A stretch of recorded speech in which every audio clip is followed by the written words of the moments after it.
ಸನ್ಮಾನ್ಯ ರಾಜ್ಯಪಾಲರು ಪ್ರತಿ ವರ್ಷದ ಆರಂಭದಲ್ಲಿ ಜಂಟಿ ಅಧಿವೇಶನ ಸೇರಿದಾಗ ಮತ್ತು ಹೊಸ ಸರ್ಕಾರ ಬಂದಾಗ ಜಂಟಿ ಅಧಿವೇಶನ ಉದ್ದೇಶಿಸಿ ಭಾಷಣ ಮಾಡತಕ್ಕಂಥದ್ದು ಸಂವಿಧಾನದ ರೀತಿಯ ರಾಜ್ಯಪಾಲರ ಕರ್ತವ್ಯ. ಆರ್ಟಿಕಲ್ 176, 163 ಬಹಳ ಸ್ಪಷ್ಟವಾಗಿ ಹೇಳ್ತದೆ. ರಾಜ್ಯಪಾಲರು ಅವರು ತಯಾರು ಮಾಡಿದಂತ ಭಾಷಣವನ್ನು ಓದಾಗಿಲ್ಲ. ಕ್ಯಾಬಿನೆಟ್ ಏನ್ ಪ್ರಿಪೇರ್ ಮಾಡಿಕೊಡ್ತದೆ, ಸರ್ಕಾರದ ಸಚಿವ ಸಂಪುಟ ಏನ್ ತಯಾರು ಮಾಡ್ತದೆ ಭಾಷಣ, ಆ ಭಾಷಣವನ್ನು ಓದಲೇಬೇಕು. ಇವತ್ತು ಜಂಟಿ ಅಧಿವೇಶನ ಕರೆಯಲಾಗಿದೆ. ಯಾಕಂದ್ರೆ ಇದು ಮೊದಲನೇ ವರ್ಷ ಮತ್ತೆ ಮೊದಲನೇ ಜಂಟಿ ಅಧಿವೇಶನ. ಜೊತೆಗೆ ವಿಶೇಷ ಅಧಿವೇಶನ ಕೂಡ ಕರೆದಿದೆ. ಕಾರಣ ಯಾಕಪ್ಪ ಅಂತಂದ್ರೆ ಮಹಾತ್ಮ ಗಾಂಧಿ ಉದ್ಯೋಗ ಭರವಸೆ ಯೋಜನೆ ಅದನ್ನು ರದ್ದು ಮಾಡಿ ಅದನ್ನು ರಿಪೀಲ್ ಮಾಡಿ ವಿಬಿಜಿ ರಾಮ್ಜಿ ಕಾಯ್ದೆಯನ್ನ ಹೊಸದಾಗಿ ಮಾಡಿದ್ದಾರೆ. ನಮ್ಮ ಸರ್ಕಾರದ ತೀವ್ರ ವಿರೋಧ ಇದೆ. ಒಂದು, ಮಹಾತ್ಮ ಗಾಂಧೀಜಿಯವರ ಹೆಸರನ್ನು ತೆಗೆದುಹಾಕಿರ್ತಕ್ಕಂಥದ್ದು. ಎರಡನೇದು, 20 ವರ್ಷಗಳ ಹಿಂದೆ 2005 ಮನಮೋಹನ್ ಸಿಂಗ್ ರವರು ಪ್ರಧಾನಮಂತ್ರಿಯಾಗಿದ್ದಾಗ ಅವರು ಡೈರೆಕ್ಟಿವ್ ಪ್ರಿನ್ಸಿಪಲ್ಸ್ ನಲ್ಲಿ ಇರ್ತಕ್ಕಂಥ ಸಂವಿಧಾನದ ನಿರ್ದೇಶನಗಳಲ್ಲಿ ಇರ್ತಕ್ಕಂಥ right to work, right to food, right to education, right to information ಈ ಕಾಯ್ದೆಗಳನ್ನ ತಂದಿದ್ರು.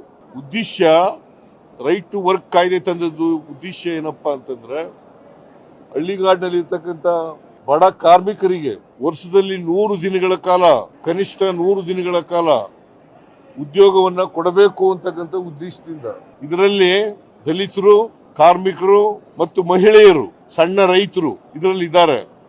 ಈ ಉದ್ಯೋಗ ಪಡ್ಕೊಳ್ತಕ್ಕಂಥ ಕೆಟಗರೀಸ್ನಲ್ಲಿ ಇವರೆಲ್ಲರೂ ಕೂಡ ಇರ್ತಕ್ಕಂಥ ಇದು ವಿಶೇಷವಾಗಿ 53% ಮಹಿಳೆಯರಿದ್ದಾರೆ, 28% ದಲಿತರಿದ್ದಾರೆ. ಇವ್ರಿಗೆ ಉದ್ಯೋಗ ಕೊಡ್ತೀವಿ ಅಂತಕ್ಕಂಥ ಖಾತ್ರಿ ಇಲ್ಲ. ಅವರು ಕೇಳಿದ ಜಾಗದಲ್ಲಿ ಅವ್ರ ಊರಿನಲ್ಲೇ ಅಥವಾ ಅವ್ರ ಜಮೀನುಗಳಲ್ಲೇ, ಸಣ್ಣ ರೈತರಾದ್ರೆ ಅವ್ರ ಜಮೀನುಗಳಲ್ಲೇ ಅವರು ಕೆಲಸ ಮಾಡಬಹುದಾಗಿತ್ತು. ಇದನ್ನ ರದ್ದು ಮಾಡಿದ್ದಾರೆ. ಯಾಕಂತಂದ್ರೆ ಈಗಿನ ವಿಬಿಜಿ ರಾಮ್ಜಿ ಕಾಯ್ದೆನಲ್ಲಿ ಕೇಂದ್ರ ಸರ್ಕಾರ ತೀರ್ಮಾನ ಮಾಡಬೇಕು. ಕೇಂದ್ರ ಸರ್ಕಾರ ಎಲ್ಲಿ ಕೆಲಸ ಮಾಡಬೇಕು ಅಂತಂದ್ರೆ ಅಲ್ಲಿ ಮಾಡಬೇಕು. ಅವರು ತೀರ್ಮಾನ ಮಾಡ್ತಾರೆ ಎಲ್ಲಿ ಕೆಲಸ ಮಾಡಬೇಕು ಅನ್ನೋದನ್ನ ತೀರ್ಮಾನ ಮಾಡ್ತಾರೆ. ಆಮೇಲೆ 365 ದಿನಗಳು ಯಾವಾಗ ಕೆಲಸ ಕೇಳಿದ್ರು ಕೊಡಬಹುದಾಗಿತ್ತು, ಯಾವಾಗ ಕೆಲಸ ಕೇಳಿದ್ರು ಕೂಡ ಕೊಡಬೇಕಾಗಿತ್ತು. ಅದು ಸರ್ಕಾರದ ಕರ್ತವ್ಯ. ಜೊತೆಗೆ ಆಕ್ಷನ್ ಪ್ಲಾನ್ ಮಾಡ್ತಕ್ಕಂಥದ್ದು ಪಂಚಾಯತಿಗಳು, ಗ್ರಾಮ ಸಭೆಗಳು. ಇದನ್ನ ಈ ಕಾಯ್ದೆನಲ್ಲಿ, ಹೊಸ ಕಾಯ್ದೆನಲ್ಲಿ ವಿಬಿಜಿ ರಾಮ್ಜಿ ಕಾಯ್ದೆನಲ್ಲಿ ಇಲ್ಲ. ವಿರೋಧ ಪಕ್ಷದವರು ಅದನ್ನ ಉದ್ದೇಶಪೂರ್ವಕವಾಗಿ ಡಿಫೆಂಡ್ ಮಾಡ್ಕೊತಾ ಇದ್ದಾರೆ. ಯಾಕಂತಂದ್ರೆ ಇವ್ರಿಗೆ ಯಾವುದೇ ಸ್ವಾತಂತ್ರ್ಯ ಇಲ್ಲ. ವಿರೋಧ ಪಕ್ಷದವರಿಗೆ ಕೇಂದ್ರ ಏನ್ ಮಾಡಿದ್ರು ಕೂಡ ಅದನ್ನ ಮಾಡಬೇಕು ಅಂತಕ್ಕಂಥದ್ದು, ಅದನ್ನ ಒಪ್ಕೋಬೇಕು ಅಂತಕ್ಕಂಥದ್ದು, ಅದನ್ನ ಸಮರ್ಥನೆ ಮಾಡ್ಕೋಬೇಕು ಅಂತಕ್ಕಂಥದ್ದು ಇವರಲ್ಲಿ ಇರ್ತಕ್ಕಂಥ ನೀತಿ. ಅದರಿಂದ ನಾವು ಅದನ್ನ ವಿರೋಧ ಮಾಡಿದೀವಿ. ಅದನ್ನ ಕ್ಯಾಬಿನೆಟ್ ರಾಜ್ಯಪಾಲರ ಭಾಷಣದಲ್ಲಿ ಸೇರಿಸಿತ್ತು. ನಮ್ಮ ಉದ್ದೇಶ ಏನಪ್ಪಾ ಅಂತಂದ್ರೆ ಅದರಲ್ಲಿ ಮನ್ರೇಗಾದಲ್ಲಿ ಉದ್ದೇಶ ಏನಪ್ಪಾ ಅಂತಂದ್ರೆ ಮನ್ರೇಗವನ್ನ ಮರುಸ್ಥಾಪನೆ ಮಾಡಬೇಕು. ಈಗ ತಂದಿರತಕ್ಕಂಥ ಹೊಸ ಕಾಯ್ದೆಯನ್ನ ರದ್ದು ಮಾಡಬೇಕು. ನಮ್ಮ ಪಕ್ಷದಲ್ಲಿ ಮತ್ತು ಸರ್ಕಾರದಲ್ಲಿ ತೀರ್ಮಾನ ಮಾಡಿದ್ದೀವಿ. ಮನ್ರೇಗವನ್ನ ಮತ್ತೆ ಪುನರ್ಸ್ಥಾಪನೆ ಮಾಡೋವರೆಗೆ ಹೋರಾಟ ನಿರಂತರವಾಗಿ ನಡೀತದೆ. ಯಾವ ಮಾದರಿನಲ್ಲಿ ಅಂತಂದ್ರೆ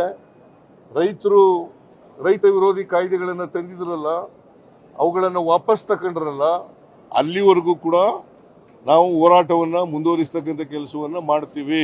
ಆದರೆ ರಾಜ್ಯಪಾಲರು ಕ್ಯಾಬಿನೆಟ್ ತಯಾರು ಮಾಡದಂತ ಭಾಷಣವನ್ನ ಓದ್ದೇನೆ ಅವರೇ ತಯಾರು ಮಾಡದಂತ ಒಂದು ಪ್ಯಾರಾ ಭಾಷಣವನ್ನ ಓದಿ ಸಂವಿಧಾನದ ವಿಧಿಗಳಿಗೆ ವಿರೋಧ ಮಾಡಿದ್ದಾರೆ, ಉಲ್ಲಂಘನೆ ಮಾಡಿದ್ದಾರೆ.